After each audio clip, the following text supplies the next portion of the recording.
Got to get in the mood. You ready? Okay, 1, 2, 3. Action. No, not really. Today, we're going to make something with float glass and a found object, and we're going to use it as a mould. And it's going to be myself and Gerri from Canada. If you haven't been to the channel before, welcome to the channel. My name is Jeff, which should be fairly obvious. Yeah. And I'm an Australian glass artist, and Gerri is a Canadian glass artist. Now, I'd like to say she's come all the way over here just to do this project. That's not quite true, but Gerri and Alan are sitting over here off camera, are good friends of ours, and we basically met through the channel. Gerri's seen the channel over there in Canada and contacted me, and they come over here every year, and we've got together, and for years now we've been meeting up each year as they come over, so which is fantastic. Now, Gerri's a little bit nervous about this, aren't you? Piece of cake. Piece of cake. Yeah. Okay. Just to go over that again, we're going to use some float glass, which if you've watched my videos, you'll be aware that I don't use a lot of float glass. So this is a bit of an experiment, and the plate we're going to use, and it's a kiln carving type of project. The plate we're going to use is something I've never used before that I found in a second-hand place. So there's going to be a little bit of experimentation going on here, but in the end, hopefully, we're going to have a nice piece. Hi, everyone. I just want to say that it was a real privilege many years ago to get onto Jeff's YouTube channel and connect with him, and him and his lovely wife, Anne, and my husband and I have become very good friends over the years. And we always have great times together when we come over every year. And it's just wonderful that glass fusing has connected us and made us, put us together, which is great. I have never worked with float glass before. I live in a small town outside of Vancouver, Canada, the town of Chilliwack, British Columbia.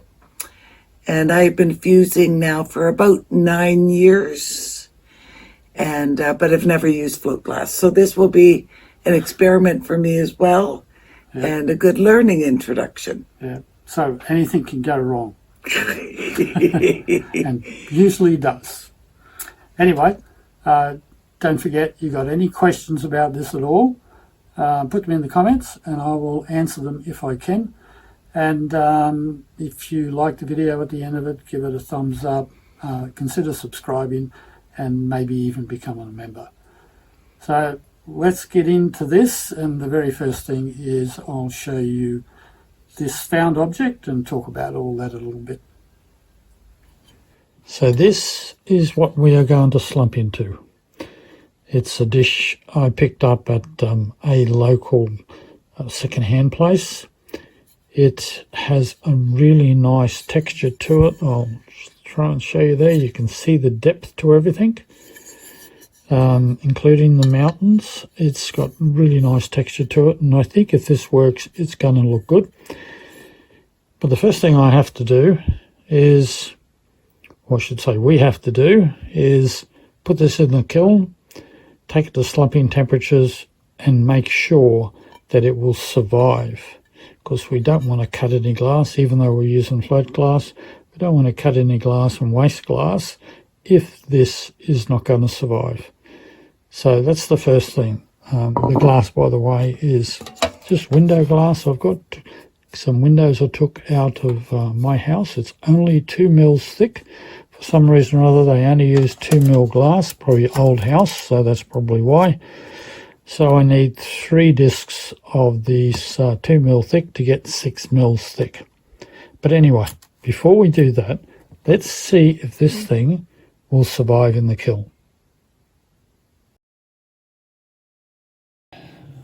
Okay, that little test has worked fine.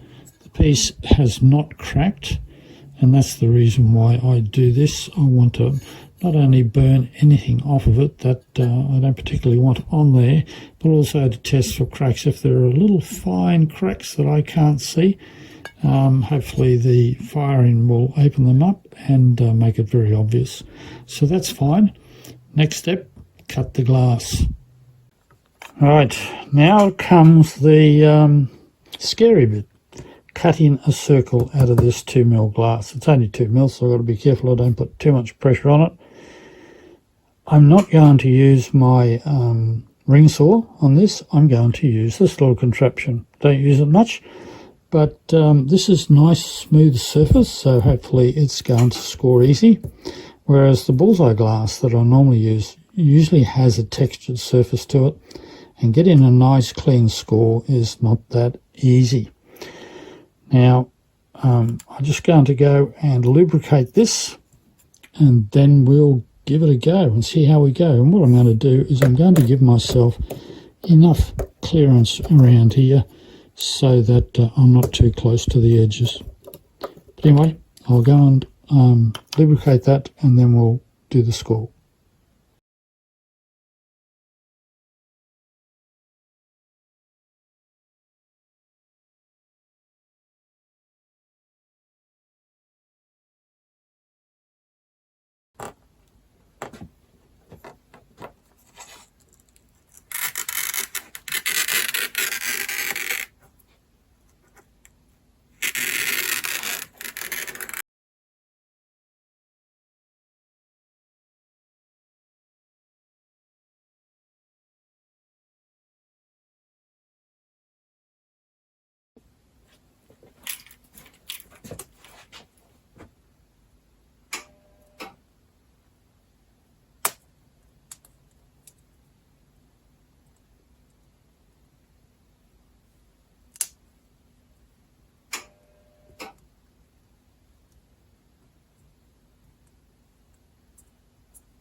Okay, that has cracked all the way around.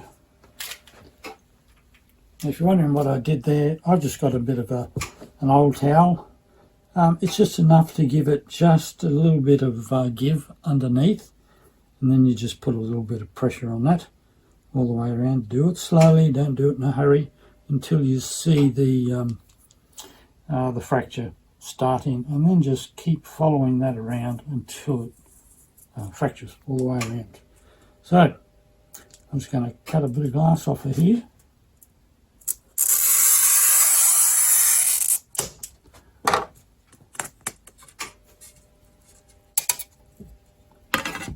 And then I'm going to do runners out from that.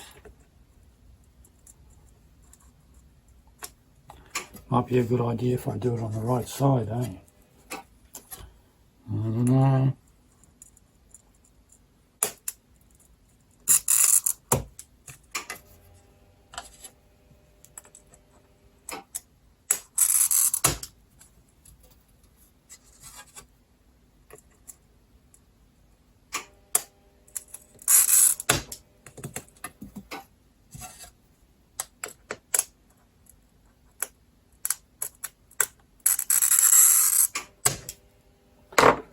Now, I do it that way rather than trying to run it, continue the fracture through. Hang on, I've got to get my running pliers. Now, let's just try and get this apart and leave our nice little disc. Just very carefully. Carefully, he says, as he drops it around all over the place. One piece off.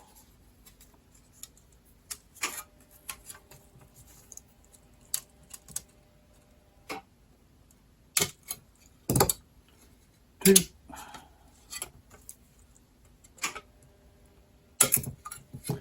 Four. And there we have our first disc. Just got to do 2 more.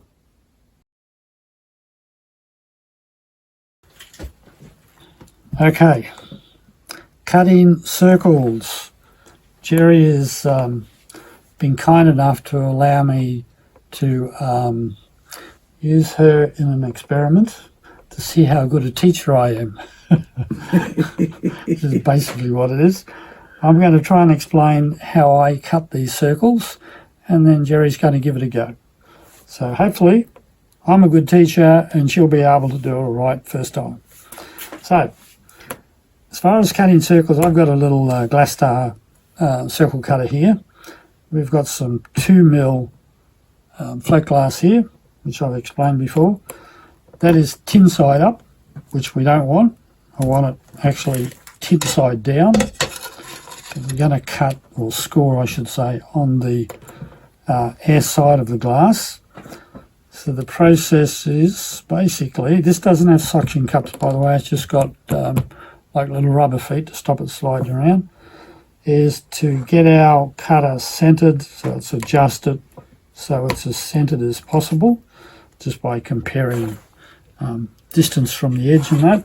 These pieces, I don't have a lot of distance on the edges here. I would have preferred a little bit more, a couple of centimetres, but it's reasonably close.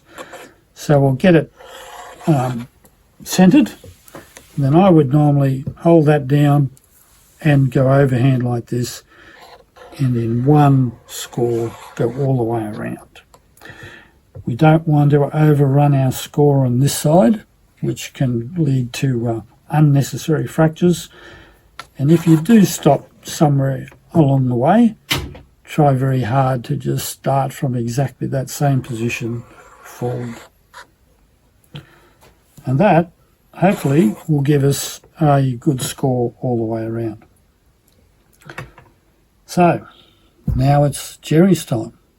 Alrighty. I'm liking that sound. Yep. Keep going. If you stop, that's fine. Just continue on. Not real hard, but keep going right around. Eventually, you hear the crack as it starts to run.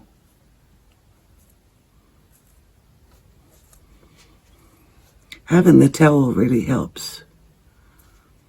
To give it a cushion? Yeah. That allows the glass to basically flex that way where the score is and open the score up. Okay. I think I just need a little more pressure in a couple more spots. Well, you can probably, just started. You're putting more pressure on it. Okay. Just needs a bit more pressure, and you see it's just starting. Oh, yeah, yeah. Then continue around. If it stops running for you, come back this side and continue that side. Okay. So you can hear it. You see it running there. Yeah, I can see it moving. Just keep going. Yeah, I see it running. Yeah, just keep going. And you won't go all the way through, you just want to get it started, and then you go back around again until it'll eventually come all the way through. So what would happen if we just tried to take it out now without it running all the way through? The danger is that when we cut it and try and take each piece off, it'll fracture off. I see. Offline, okay. And it won't just easily separate. So now we turn it over. Oh yeah, turn it over. Yep.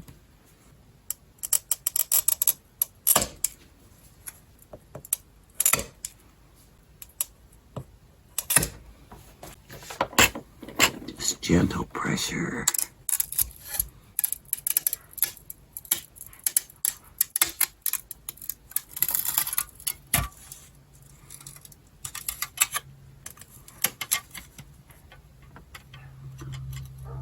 I've always been intimidated by cutting circles.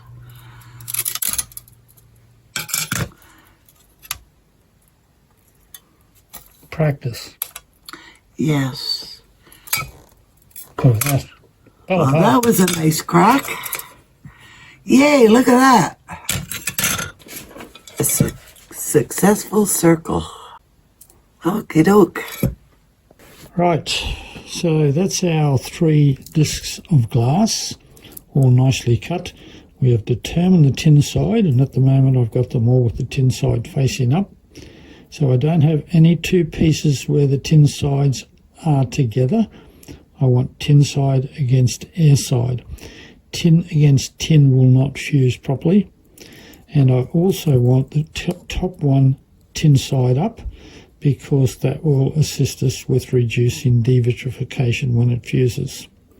You can see they're all nicely cut. So now it's a matter of clean these up, put them on the thin fire on the shelf, and get them in the kiln for a full fuse.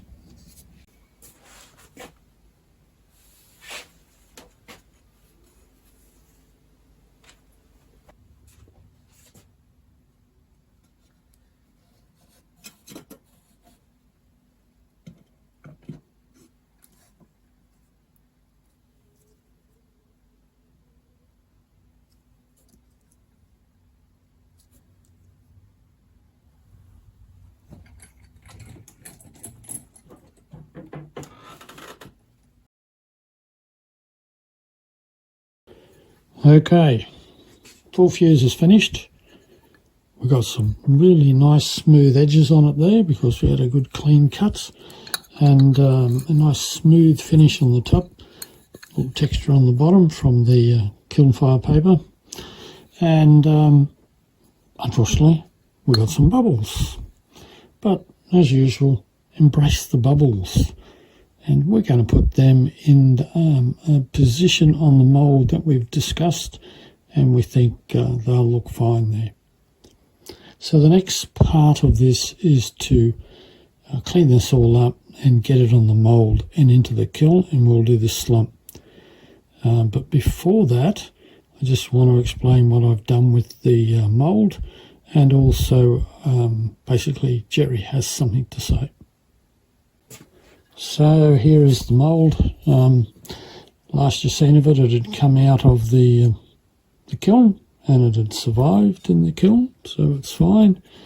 I have now sprayed it with 2 coats of boron nitride, let it dried well, and now it's really just put that blank on top of that, and we'll slump it, and hopefully it will pick up all of that texture. But first, here's Gerri. Is it on? It's on. Oh, okay. We're on. We're on. Action. Action there. I want to thank you, Jeff, for this afternoon, and I've learned so much now about float glass. I'm not as intimidated anymore about using float glass, and that's really interesting. It's been great, and I want to thank you for that. And now I can't wait to see, like, Jeff, you've already fused this float glass together. And the next step is that you're going to slump it into this beautiful textured mold. Yep. And I can't wait to see the outcome. Me too. Keep your fingers crossed So, it all turns out. Unfortunately, I have to head out right now, but we'll be seeing you again soon. And thank you again. This was a great experience. My pleasure. Thank you.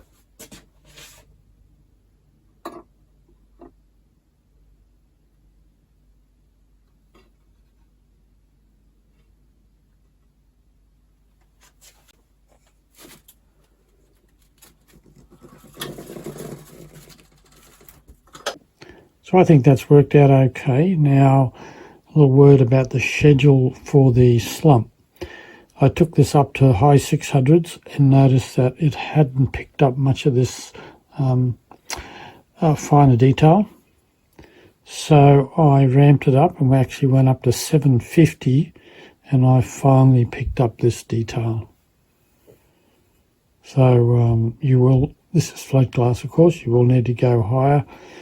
Even with something like 90 and that, I would suspect you've got to go higher, because you're going to have to soften the glass enough so that it will drop down around all of the detail. And at the sort of normal slumping temperatures, I don't think that will happen. So, not finished with this yet. I want to sandblast the back of this, find out what it looks like, and see whether that brings out this detail a bit better. So that's the next step. Of course, before I actually do the sandblasting, I need to mask off the area that I don't want to sandblast, and in this case, that's that top surface there. And the way I'm going to do this is I'm just going to use a bit of tape and very carefully, and hopefully, as best I can at least, go around that circumference of this and mask it up. This is just normal paint masking tape, which works fine. So I'll continue that, I'll mask it all up, and then we'll go and sandblast. That's it, all done. So let's go and sandblast this. So that's it, all sandblasted on the back. Now I've just got to go and peel this off, we'll give it a wash, and we'll see what it looks like. So, what do you think? Tell me your opinion. Do you think this is better with the sandblasting or without the sandblasting? My preference is with. I think it picks up the detail a bit better. But I'd love to know what you think. Also, Gerri, you're not here, unfortunately. Tell me, what do you think? I'd love to know.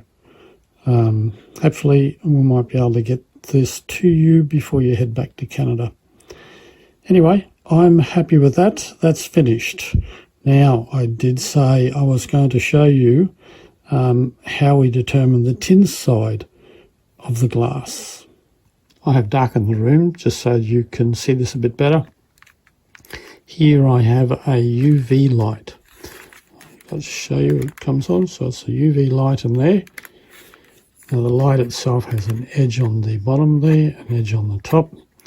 Mind you, if you've got one of these, it will be different, but just follow the same process basically. So what I'm going to do is I just take the glass and I put an edge against the bottom there, and then I put it on the top. And in one case, the light will be then on the top, or if I do it that way, it's going to be on the bottom. I hope I've explained that well enough. What we're looking for is a bit of a glow on the glass. So you can see it there. I'm going to put that on the bottom edge, and there we go. It's not really any glow. I'll put it on the top edge, and you can see a very definite glow on the glass. Bottom again, top. So that's what you're looking for. Now, when I've got it against the top edge, the glass, or I should say the light, is underneath. And it's the underneath surface that is glowing. And that is our tin side. Now I'll just turn that over and move that to the bottom edge. And then I'll put it on the top edge. And you can see that now that the light's on the top, so I've got that resting on the bottom edge there, and we've got the glow. So now the tin side's on the top. That's pretty much how we determined the tin side of the glass. Okay, final words. Well, I've never got final words, you know me, I just ramble on. I'm very happy with that. It has worked out fine. The float glass has worked out fine, and that was not new float glass, that was old glass out of a window. And I'd love to know your opinion. Do you think I should have sandblasted it, or should I have left it alone? You know what my feeling is. I like the sandblasting, but I would still like to know what you feel, so make sure you put that in the comments. Gerri, if you're watching, put it in the comments. Tell me, what do you think? Just a pity you weren't here through to the end. Did we do a good job? I think we did, personally. I think we did a great job. Now, if you've got any questions about this, put them in the comments and I'll do my best to answer them. And anything else at all, also love to hear from you in the comments. Tell me where you are, whether you've done anything with float glass, if you've tried this process. Just love to hear from you. that is it for this one. Don't forget, up here we have a button for membership, down here a button for subscribing, and a recommended video just for you. And until the next one, I'll say bye for now.